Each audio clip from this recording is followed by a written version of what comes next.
نبی کریم صلی اللہ علیہ وسلم نے ارشاد فرمایا کہ پچھلی امتوں میں ایک شخص تھا جس نے اپنی جان پر بڑا ظلم کیا، بڑے بڑے گناہ کیے، بڑی خراب زندگی گزاری، لیکن جب اس کی موت کا وقت آیا تو اس نے اپنے گھر والوں کو ایک وصیت کی۔ وصیت کیا تھی؟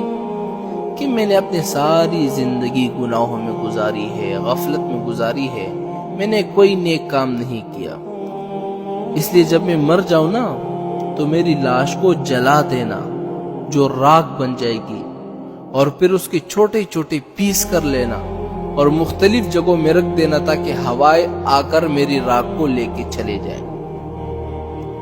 اور یہ وصیت میں اس لیے کر رہا ہوں کہ خدا کی قسم اگر میں اللہ کے ہاتھ میں آ گیا نا تو اللہ مجھے ایسا عذاب دے گا، ایسا عذاب دے گا کہ دنیا میں کسی اور شخص کو اتنا عذاب نہیں ملے گا، اس لیے کہ میں نے گناہ ایسے کیے ہیں۔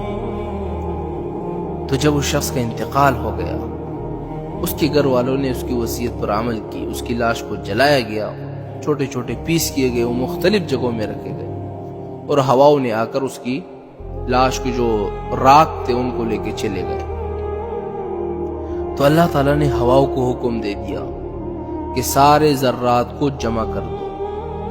جب ذرات جمع ہو گئے تو اللہ تعالیٰ نے حکم دیا کہ اس کو دوبارہ مکمل انسان جیسا بنا دو۔